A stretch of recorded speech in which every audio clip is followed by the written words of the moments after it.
Hello，朋友们，欢迎来到小鱼儿的频道。那如果说你一直想做一个属于自己的网站，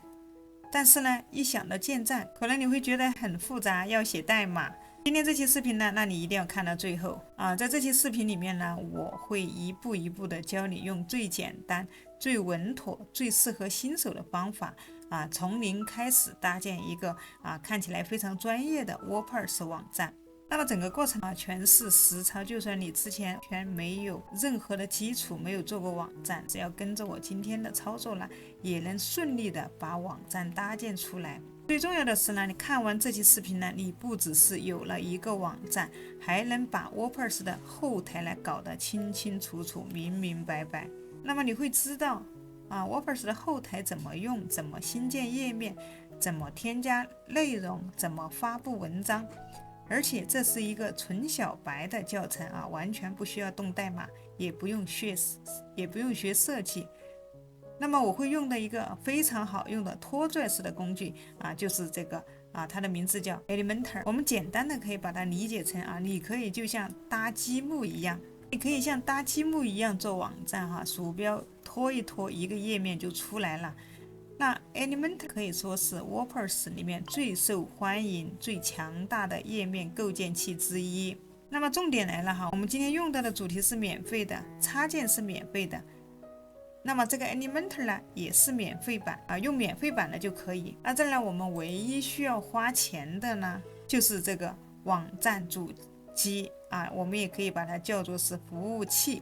那你可以把它想象成是电脑上面的一个硬盘，那么你也可以把它想象成是一栋房子。我们的家具呢也需要有东西来存放，那这个房子就相当于是，你也可以把它想象成它是一个储存空间它来存放我们网站上面的图片、我们的文字包括我们的视频。这个服务器也不贵，一个月呢也就是几十块钱就搞定，而且它的性能也很稳定还能额外的拿到几百套现成的专业模板，直接套用，随便改。如果说你已经准备好了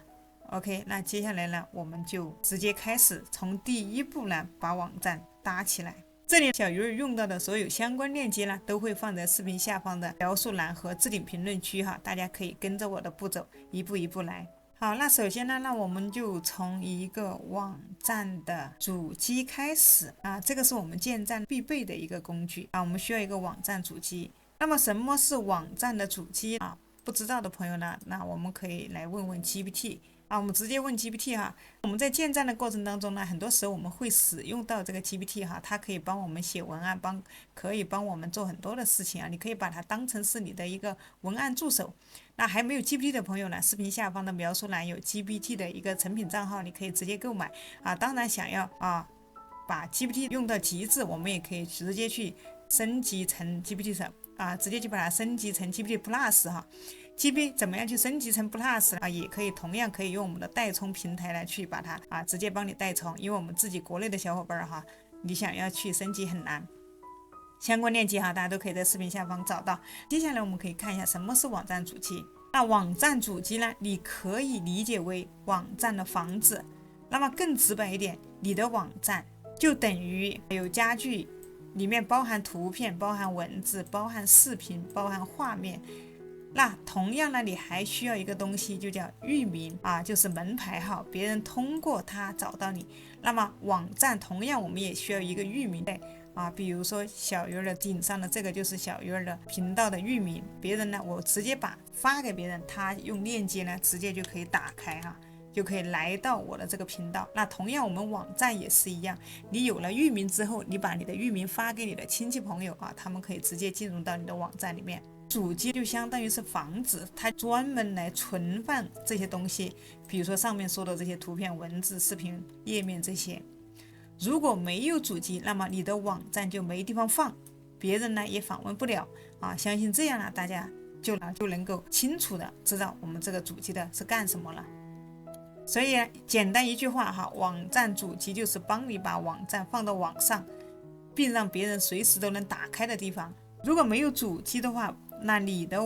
那么你就得自己在家搭服务器那非常的费劲，又烧钱又费时，还不能保证24小时不断电不断网。而且自己搭服务器的技术门槛也很高，所以不如直接花点小钱哈，租个主机分分钟搞定。那这里呢，我们把服务器选好以后，接下来呢，我会教大家怎么获取一个免费的域名，把主机呢安装上 WordPress， 再安装免费的主题插件，整个流程呢就是这样子的啊。今天我们要用到的这款主机提供商，它的名字呢就叫 Hostinger。那小鱼儿之前很多网站呢都是搭建在这个 Hostinger 主机上面的。那 Hostinger 的相关链接哈，如果说你还没有主机，那么你可以直接点击我视频下方的描述栏去找到 Hostinger 的一个相关链接啊。大家可以通过我的链接直接点进来哈，我们可以直接来到这个页面哈，这个是 Hostinger 的首页，我们可以直接点击左上角这里有一个价格。那如果说你通过我的链接啊，就可以拿到一个非常优惠的一个价格。接下来我们来到这个页面哈，就是它的一个价格页面啊。如果英文不好的朋友，我们点击右上角这里有个英语，我们点进来把它切换成中文。好，我们再点左上角这个定价，我们鼠标往下拉，我们可以看到 Hostinger 呢，它一共提供了3个套餐。第一个套餐可以看到它最多可以搭建3个网站。那么第二个套餐呢，它最多可以搭建50个套餐啊，最多可以搭建50个网站。那么第3个套餐呢，它最多可以搭建100个网站。那大多数的人呢会选择中间这个价格哈，它是属于最热门的一个选项。当然有可能你现在打开的页面哈，它出现的价格呢和我现在看到的不一样，因为 Hostinger 的活动随时都在变化啊，所以大家也不要觉得奇怪哈，那有那么一点差距也是正常的。首先我们看一下第一个，我建议大家直接 pass 掉。因为第一个它是每周备份，我们做网站最忌讳的需要每周备份哈，我们最忌讳的就是，那么我们做网站一定要做到一个每日备份哈，所以它这个每周备份，那我们这儿直接把它 pass 掉。我们看第二个，它是每日备份，看一下每日备份啊，防止任何数据丢失，因为网站有的时候如果受到黑客的攻击，那你的网站可能就没有了，里面的所有相关数据就没有了。那中间这个你可以看到它有50GB 的一个储存空间，后面这个呢它有100GB 的一个储存空间啊，而第一个它只有20GB 的一个储存空间，并且第二个套餐呢它还有5个邮箱，第3个套餐呢它是属于云基础套餐啊，可以创建100个网站啊，它最大的一个区别就在于它有一个专属的 IP 地址。那么中间和前面这2个套餐它们都是属于共享的 IP 地址。共享 IP 呢，在这个 IP 下面可能还有别人的网站，如果别人的网站有问题，有可能会影响到你啊，但是这个概率不高哈。如果说你特别在意，或者说你是企业网站，你可以选择第3个51.99元的套餐。那么作为新手，可能大多数人会选择中间这个。如果你对你自己的网站要求比较高，并且你的资金也充足的话，你就直接选择第3个套餐啊。这儿我们可以看到哈，第3个套餐它有4GB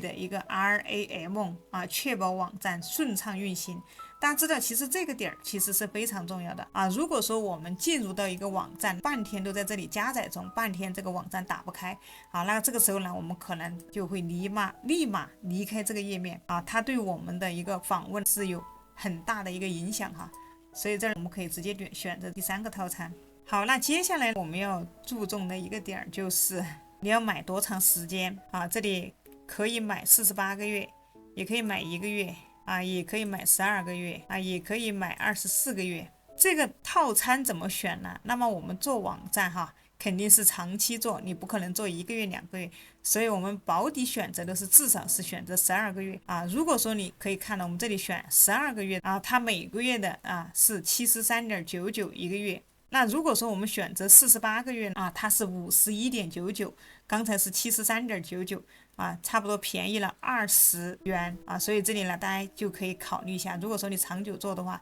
建议你呢买的越久越好。你可以看到，你在这个服务器里面，你可以搭很多网站，即使这个网站你没做成，后面你也可以把它改成其他的网站哈，所以这个主机它是完全不影响。如果说可以看到这里，如果说你买了1年以上的主机，它这里还可以让你免费使用1年的域名啊，并且你看到如果说你选择48个月的话，除了可以享受1年的域名使用权，它额外再送你3个月，就相当于是51个月那这里大家不用担心，可以看到 Hostinger 这里它是提供了一个30天的退款保障。如果说你在30天内不满意呢，随时随地可以申请退款。这儿比如说我们就直接选择48个月啊，鼠标往下拉。接下来就是你想要一个当你购买了1年以上呢，它会送你第1年的域名呢是免费的，你可以在这里搜索你想要一个什么样的域名，比如说我是小鱼儿，那么小鱼儿输入之后，它这里会有小鱼儿.com小鱼儿.tech， 那你想要哪样的域名，你可以直接去点。可以看到第1年你买了之后，它这个后面域名首年是0元，有的也是要钱的有的可能好一点的需要钱。那这里首年选好之后，你就把你的域名呢就记住来你可以把它拿一个笔记本把它记录下来。好，接下来我们就点一个继续。那这里我们还没有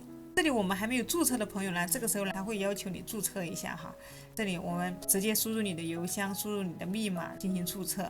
你也可以直接用你的谷歌邮箱来进行注册这里注册好了之后我们就直接点击下一步。好，接下来我们把这里的账单地址填一下那这里带星号的填一下，其他的你也可以选择不填这里我们可以看到这里套餐里面48个月是多少钱，可以看到每日备份这里是免费的，那还有另外的3个月额外的也是送的这个也是不要钱，域名呢1年呢也是不要钱的域名的一个隐私保护呢也是不要钱的所以最后的总价在这儿你可以看到这里有30天的退款保障。我们点一个继续。好，接下来就到了一个付款。付款的话，你可以使用这里 PayPal 付款你也可以使用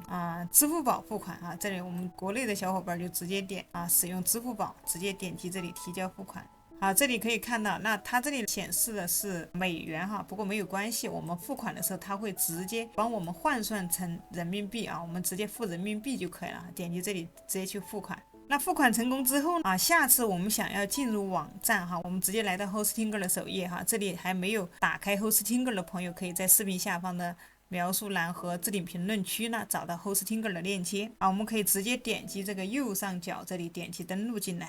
好，这样呢可以看到我们就直接进入到了 Hostinger 的后台用我们刚才的注册的邮箱直接登录进来。那么这个就是 Hostinger 的一个后台非常简洁，那么不像其他的服务器那么复杂左边就是这些功能。接下来呢，我们来快速搭建网站，我们直接点击左边的这里有一个网站。好，接下来呢，我们直接选择这里网站列表，鼠标往下拉，这儿有一个添加网站我们还可以迁移网站。那如果说你有在其他用其他的主机想要迁移，你可以直接使用这个迁移网站。那这儿我们点添加网站。这里有几种方法建站比如说第一种使用 Hostinger 的 AI 建站第二种就是使用 Warpers 建站。那么这儿呢，我们选择使用 Warpers 灵活建站。Warpers 是非常好的网站程序基本上全世界很多网站都是基于它来搭建的。好，接下来呢，这里语言你可以看一下，这里面你可以选择一个你国家的一个语言，然后填入管理员的一个邮件，还有管理员的密码。那这个邮件和密码的话，是以后用来登录网站后台要用的所以大家呢要把这个邮箱和密码给它记下来。好，接下来我们点击下一步。那这个时候呢，就需要我们输入域名了刚才给大家讲，如果说你购买1年以上呢就会有1年的免费的域名使用权你可以直接把你的域名呢输入到这个里面。那如果说你还没有想好你要使用什么域名，你可以在这里输入一个你想要的，比如说我这儿输入一个小鱼儿它这下面会跳出来相关的一些域名，可以看一下你购买的是1年以上的话，这下面这些你选好之后都是免费的，前提就是你买了1年以上的主机如果还没有想好的情况下，那么我们也可以先点击下面这个使用临时域名。我们可以先选择临时域名先跟着一起来学习如果搭得好，后续在后台可以直接连接我们的一个正式域名。那么视频的后面呢，我也会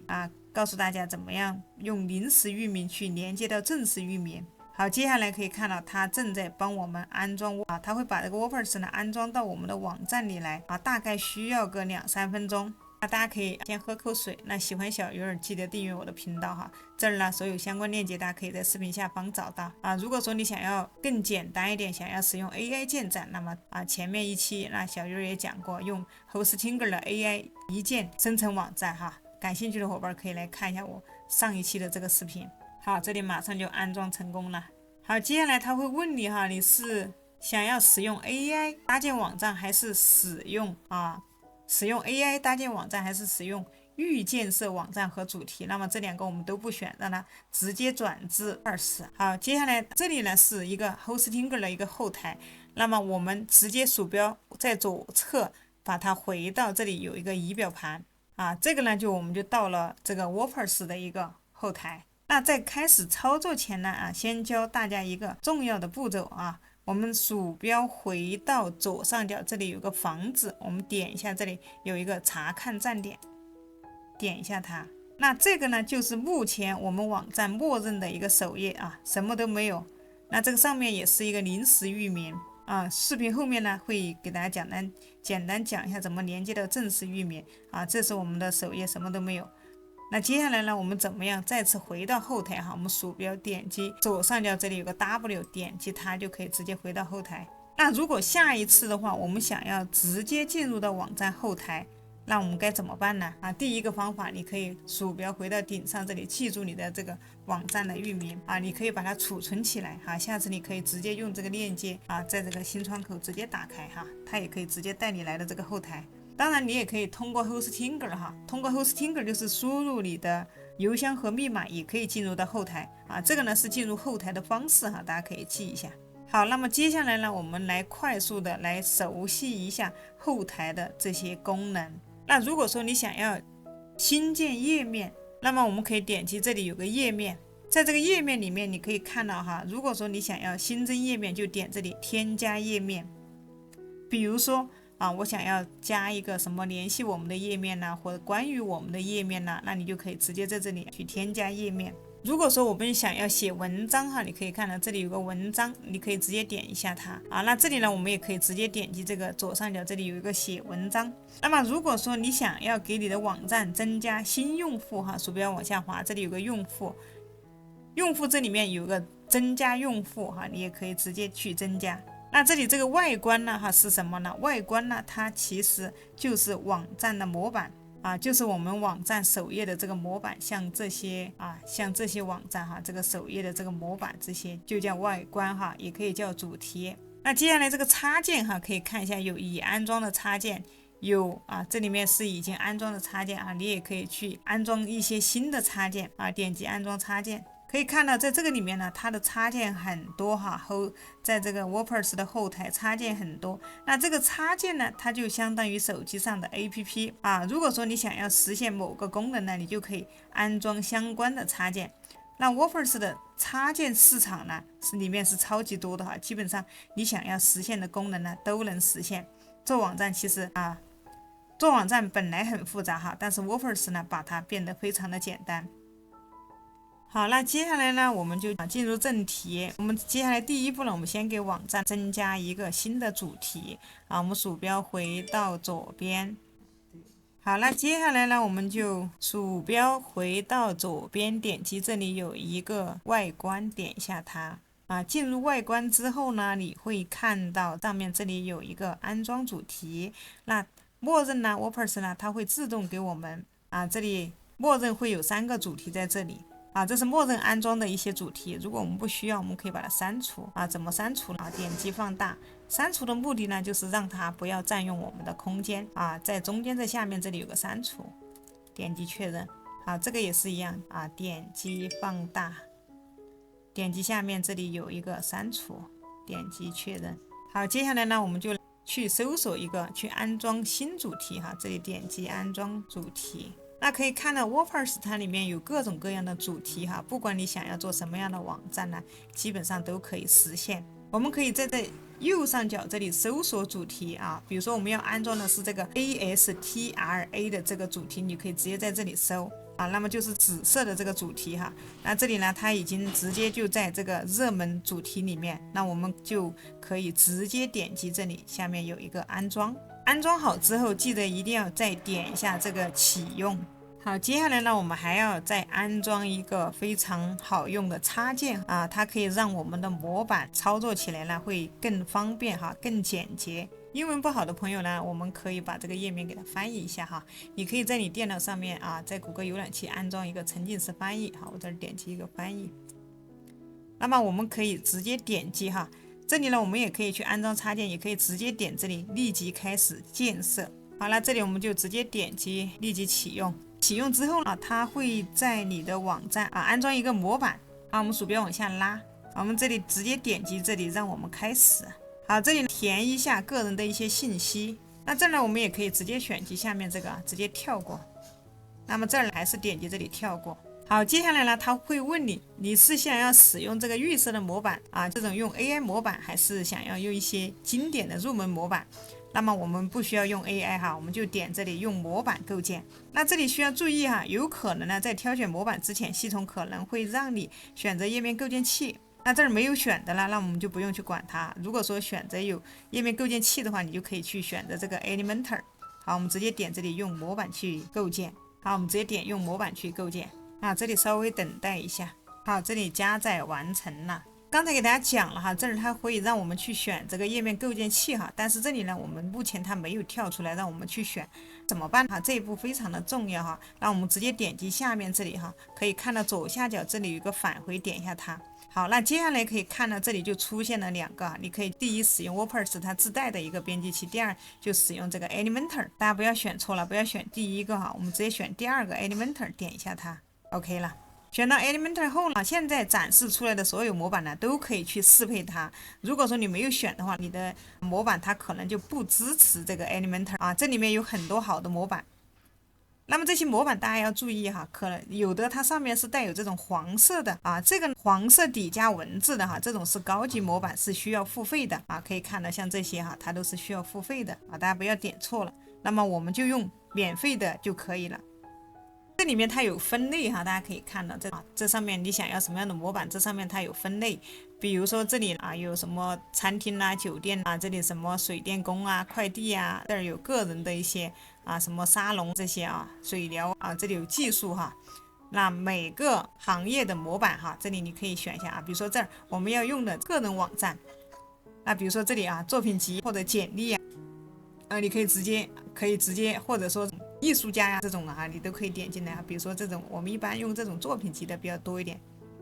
好，点进来看一下这下面啊，里面有很多模板哈，你可以选一个喜欢的来创建啊，不要选这种需要付费的哈，我们也可以用一些免费的啊。比如说上面这个，你可以直接挤进来，点进来可以预览啊，看一下啊，这里面进来之后可以预览，可以看到在左边可以编辑，在右边就是这个模板的样子。当然，这里面所有的内容后期都是可以自定义的啊。左边这里啊可以改字体，如果说这里你有 logo， 你也可以直接点击上传啊，可以更换颜色和字体。那么颜色这里，比如说你想要怎么样搭配的哈，你可以像这种搭配哈，这种底粉色的或者这种颜色搭配的哈，这儿颜色都可以自己去调整。好，这里字体你可以相对啊，你想要改可以改一下，不改的情况下呢，我们就直接点击下一步，点这里一个继续。接下来呢，他会问你需不需要装一些额外的一些插件啊，比如说如果说你开网店哈，这里有个 WooCommerce 啊，电子商务，你想在线销售你的商品呢，你就可以把这个给它勾上。又或者说呢，你要开网店呢，预约服务啊，在线聊天这些啊，你都可以啊，对应的去找的把它勾上啊。不需要的情况下，我们就保持默认。我们鼠标往下拉，可以看到目前啊。以下的插件已经安装并激活了哈，比如说 Elementor 啦，还有这些插件呢，它都已经帮我们安装好了啊。接下来我们就直接点击这里一个继续。好，这儿它会让你简单介绍一下自己哈，你可以给自己的一些信息啊，随便填一下。好，接下来我们就直接点这个提交并建设啊，这个时候它就正在帮我们搭建我们的网站啊，大概这里需要1到2分钟哈。Elementor 它其实是一个非常好用的一个页面构建器啊，这里呢也有 Elementor 的一个相关链接哈，我已经放在视频下方的描述栏啊，有需要的朋友也可以去打开来看啊，这里可以看到它搭建网站的一个进度。好，马上这里就要搭建完成了 ，OK， 看，恭喜你，你的网站已经准备好，只用了1.13分完成建设，所以现在建个站就是这么容易。好，我们这里直接点击查看你的网站啊，看一下这个呢，刚才安装好的网站，往下拉你可以预览它整个的效果啊，里面所有的文字、图片，后续呢你都可以去进行相应的更改。那么接下来呢就更加的简单了哈，我们只需要使用顶上这里使用 Elementor 来去进行一个页面编辑啊，就像我们平时小孩玩拼图一样哈，把图片换成你的，把文字换成你的，就直接整个网站是一个大变样啊。把图片这些你都可以更改，可以看到那我们的模板就已经安装好了，这就是我们刚才的一个安装的一个网站。往下拉你可以看到它的一个效果，里面所有的文字图片，那么后面呢都可以改。那怎么改呢？我们这里只需要点击顶上这里个使用 Elementor 编辑，就像我们搭积木一样的哈，把图片换成你的，把文字换成你的啊，整个网站就是属于你的了。现在接下来我们就开始修改啊。首先我们先点击左上角这里 W 回到后台，那么可以看到这个首页这里有很多的广告哈，我们可以先把这些给它清理一下。这上面有一个叉，我们直接把它关掉。啊，这上我鼠标往上拉，这里有个显示选项，那这些勾呢，我们都把它去掉。OK， 这样子就可以了哈。这个也不需要。接下来我们鼠标回到左边，点击这里有个页面，点一下它。这里可以看到我们所有的页面哈，就是关于我们的页面呐、首页啊这些页面。这个就是列出了刚才安装的模板自动建好的所有页面啊。这儿有个首页，它默认就是一个首页。那么这个首页后面可以看到这里有个使用 Elementor 编辑，然后我们就直接点击它，我们来装修首页。那么 Elementor 它是一款非常好用的插件是 Wordpress 里面最常用的一个插件，主要就是用来搭建网站这里 Elementor 相关链接我也会放在视频下方的描述栏所有提到的相关链接大家可以在描述栏找到。如果再回去10多年的话，那你搭网站可能需要懂代码，现在有了 Elementor 哈，那么我们就非常的简单，只要拖拽式的就可以来搭建我们的网站，非常简单。这儿出来之后，这里我们直接把这个给它关掉。如果说你在这里半天这个页面没有打开，你也可以去用无痕模式去打开一般都能打开。页面好了之后，接下来呢，我们可以看到这边是工具栏什么容器网格、标题图像按钮这些呢都是属于工具栏。如果说你想要什么呢，你就直接往这边拖拽就可以了。如果说你想直接添加一个文字你直接把标题给它拖过来。比如说这儿我们可以直接拖个标题，这里拖个标题，鼠标点住鼠标的左键直接拖到这里，当有粉色的线出现的时候就直接放。那么可以看到这里你可以在这里来编辑你可以把文字这些加进去点击左边就可以在这个里面来更改。所以我们想要好好使用这个 Elementor 呢，我们需要懂它的基础的属性那这个不要的情况，我们点这个笔，那么我们可以点笔点右键，这里把它删除。这上面这个我们先把它关掉。首先我们先来看一下，第一个呢就是区块首先我们来看一下这边我们来了解一下，第一个就是这个区块左边鼠标回到左边，这里可以看到这里有一个容器我们可以在这里找个区域，直接把它，比如说我们想新增加一个内容，我们就把这个容器直接给它拖过来。拖过来之后呢，你可以看到这里就有一个大的容器，那这儿我们就可以来点这个容器，编辑这个容器。那么首先如果说我们想要添加一个区块那我们该怎么办呢？每一个容器它上面都可以看到这里有6个点，粉色的6个点，我们可以点击这个6个点的旁边，这里有一个加号接下来我们再点这个加号。好，这里可以看到有弹性盒，有网格，你想使用哪种布局？比如说我们选择这个弹性盒，选择弹性盒之后你可以选择1列的也可以选择2列，也可以选择4列的这种。这个新增加一个区块，比如说这儿呢，我选择这个2列的可以看到这里就有2个容器。那左边这些我们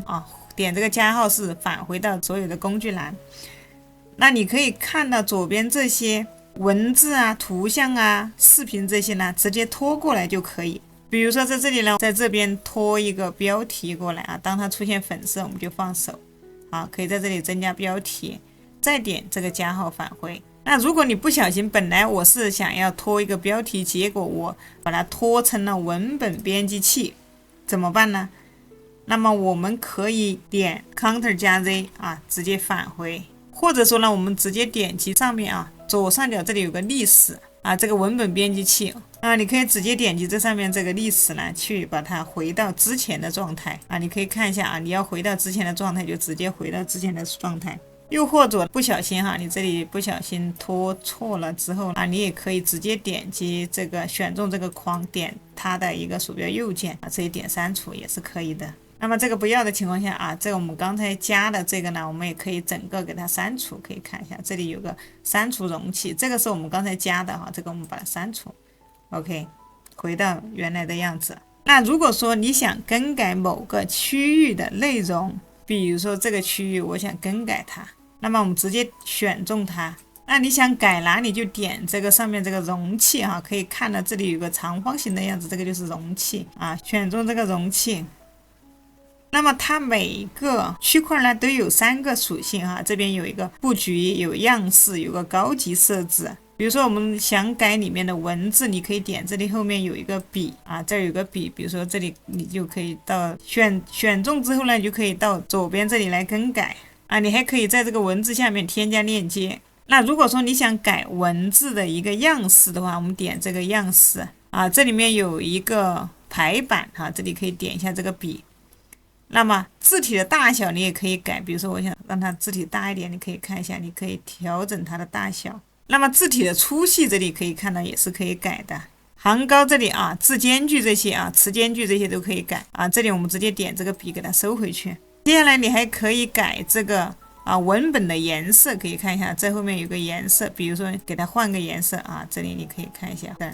把它换成一个红色的。那么这后面可以看一下啊，这里字体还有一个，比如说我要居中啊，你就把它点居中，要往左边靠，往右边靠都可以，居中都可以。那这里还有个高级设置，可以看一下啊，这里就是一个内距哈，外距就是外面的距离，内距就是里面的距离哈，你都可以调整。接下来这个图片啊，这里我们点一下它啊，你点一下它，你就可以看到在这边它就会跳出来。比如说你想换一个图片哈，你就可以啊，这里选择图片啊，这里你可以自己去添加，这里也有个媒体库啊，它里面有一些相关的图片，你也可以去点击上传你自己的图片哈。图片的大小啊，可以在这个样式里面来更改，你可以调整它的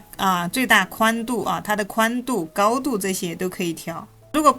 不小心操作失误了，就直接点 Ctrl 加 Z 去撤销 ，Ctrl 加 Z 呢就是撤销。同样哈，这里高级设置里面就是它的一个外距、内距哈，这里一般情况下默认的我们就去换图片、去换内容就可以了哈，距离这些它都是已经帮我们设计好的，我们不需要去改它。那假设比如说我们想在这个下面这里再添加一个关于我呀，或者说联系我们的板块怎么办呢？我们就可以直接点击这里有个加号，添加容器，再点这个加号这里会有个弹性和我们直接选它这儿比如说我们选择一个一行两列的，点一下它这里就出现2列。那么我们可以在左边呢拖入一个，我们点鼠标回到左边，点这上面添加元素，左边我需要一个文本编辑器直接拖拽进来这儿比如说我写成关于小鱼儿，那右边这边我们还是点上面的加号，那我比如说我拖一个图片进来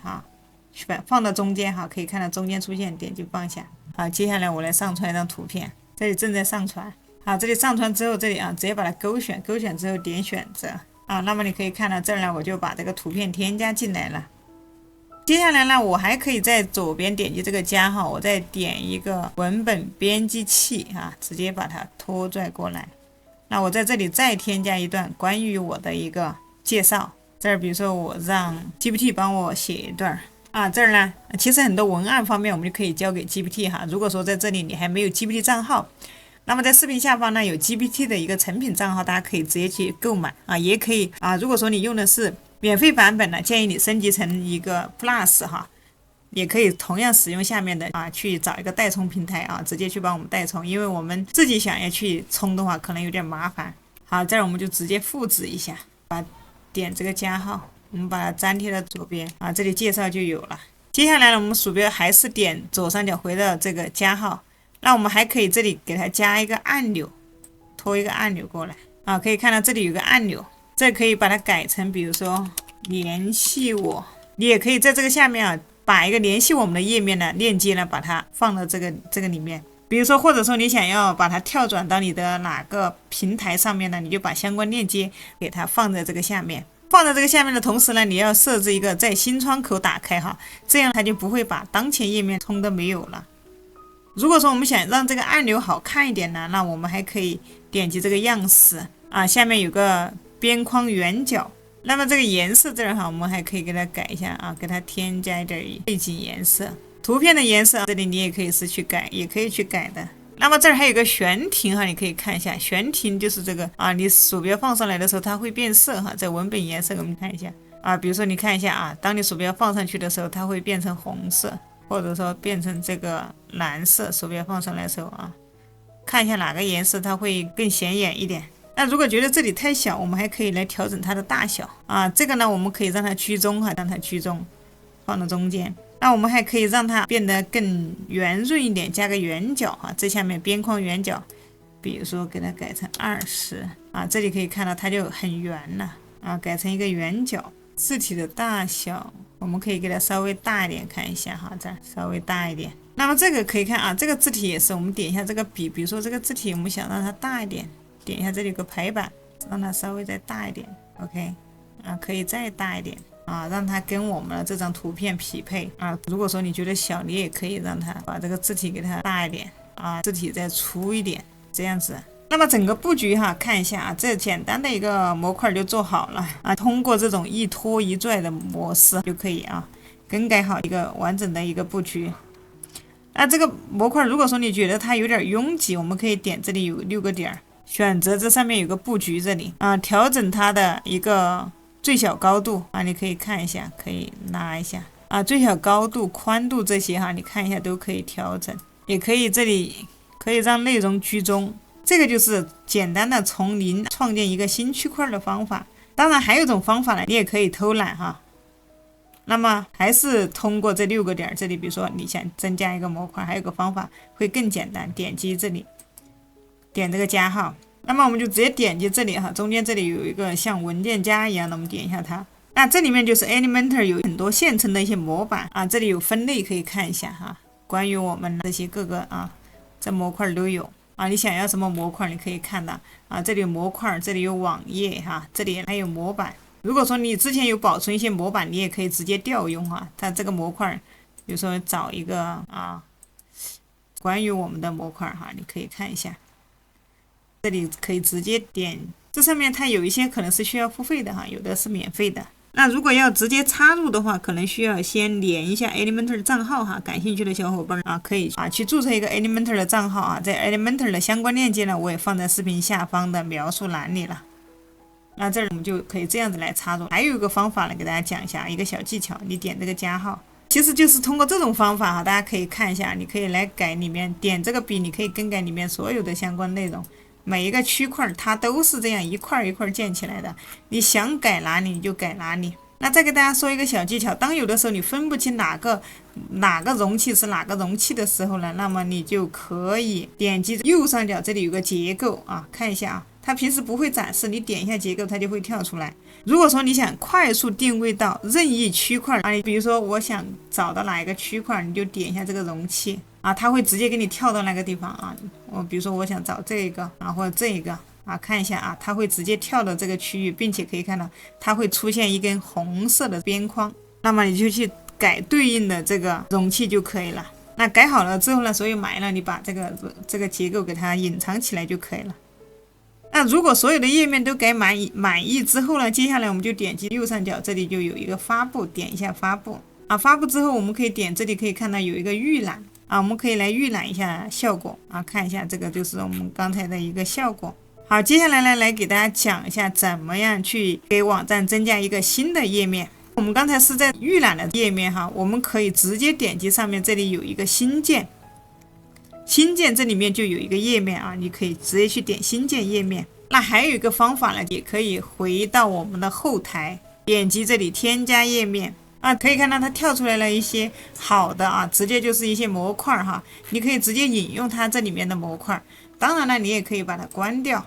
关掉之后呢，这儿就是我们自己来建一个页面哈。比如说这个页面叫做服务页面，点击这个右上角发布，再点一次发布，发布好了之后，接下来我们还是点鼠标回到左上角点使用这个 Elementor 来编辑啊，操作就跟装修首页是一样的。比如这里我们点一个加号，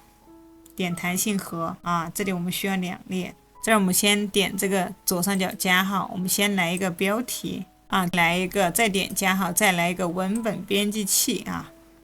把隐私政策的啊，把这个服务页面的相关内容放进来。到后面再点加号，我们在后面啊可以放一个团队的一个照片或者视频哈，把它拖进来啊，这儿就写上，直接写上服务页面。好，这儿内容怎么写哈？其实现在有了 GPT 哈，我们写这些很方便。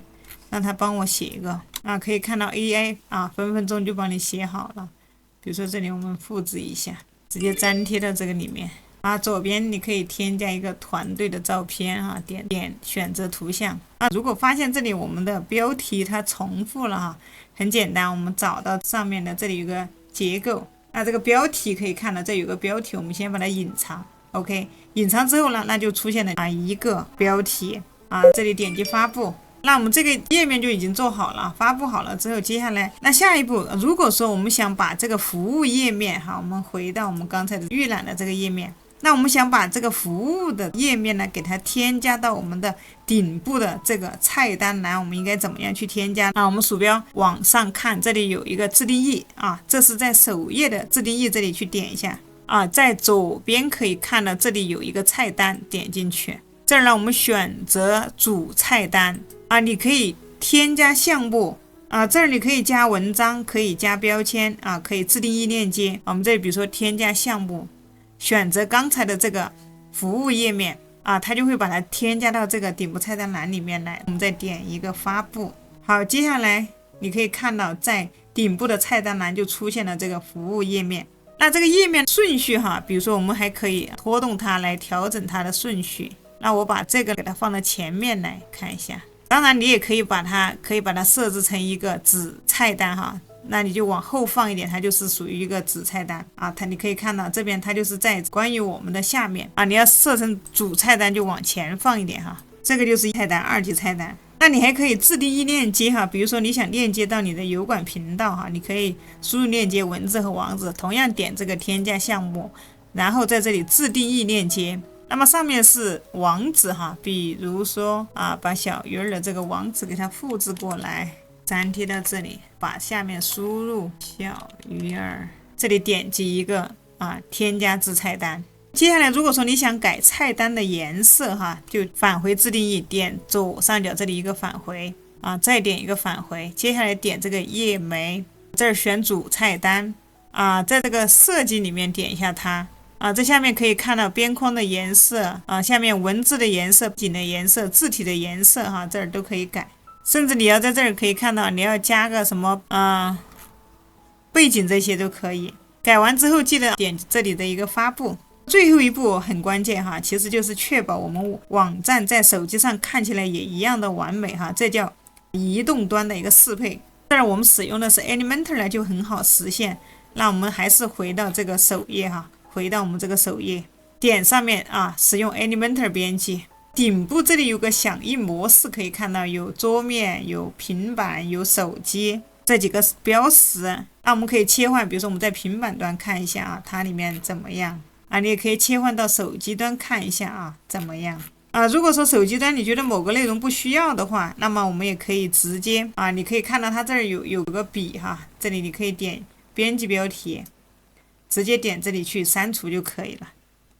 那如果说想要改图片大小、文字颜色哈，那注意一点，如果说前面有手机标识的改动呢，只会在手机端生效哈，它不会影响到我们的电脑端。比如说你要改文本的颜色，或者说有手机标识的，想去改它啊，改动时就会，那么有手机标识的啊，电脑端它就不会变。如果没有手机标识的，改动就会全局生效哈。改完之后呢，记得点一下，还是要点右上角的发布。可以看到，其实这样的一个简单的网站呢，就搭建好了啊。接下来呢，给大家讲一下，那我们怎么样来发布文章？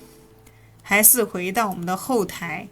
点这里啊，这上面有3条线，点击退回到 WordPress， 再点 W 回到后台啊，点离开。接下来呢，我们还是来新建啊，这里有个页面，新增页面。啊，这我们不需要用它里面的模板，我们就关掉哈。我们这儿直接输入一个博客啊，再点一次发布。这个主要是写一些相关的一些内容啊，写一些文章。发布好了之后呢，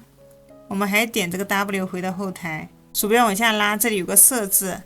设置这个里面有个阅读，点一下它。那这个阅读呢，我们在这个文章页这里呢，选择我们刚才建好的这个博客，点击保存更改。那我们要把这个博客给它添加到菜单栏怎么办呢？我们点外观，外观这个里面呢，它有一个菜单，点一下它啊。接下来呢，我们要把这个博客给它加到我们的主菜单里面来。上面这儿我们选择主菜单啊，添加至菜单，点一下啊，这儿查看所有，这里博客把它添加至菜单。添加进来之后，我们点一个保存菜单。好，接下来我们再来看一下这个博客就添加进来了。那么接下来呢，我们就点到这个博客这里，我们选择编辑。如果说你要写文章啊，这里你就可以来写文章啊，这里你可以直接让 AI 帮你写哈，让 GPT 帮你写啊，把标题和内容直接把它粘贴进来。那么在这边可以看到鼠标往下拉哈，这儿有一个特色图片哈，你可以在这里面去添加一个特色图片啊，就是文章的一个封面图啊。再往下来，这里会有一个分类哈，可以看一下啊。你可以新建一个分类啊，比如说什么设计这些哈，跟你的网站相关的，你去写一个分类。好了之后就点这上面保存发布就 OK 了。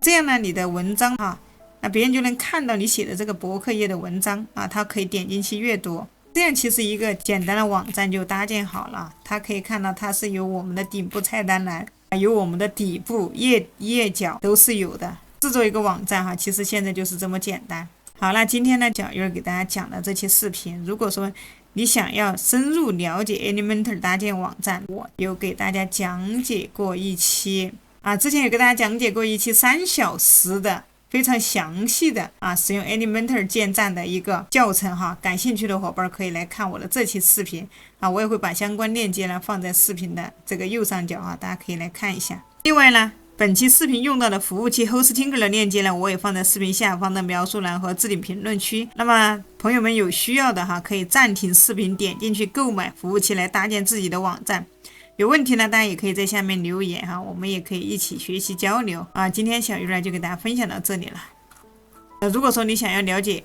想要用 AI 建站，那么你也可以去选择看我的这期视频，用 Swibo 来建站。可以用 Swibo 来建站哈，这些视频也是非常详细的。那么这个 AI 就更加的简单哈。那我们就分享到这里，下期视频再见，拜拜喽。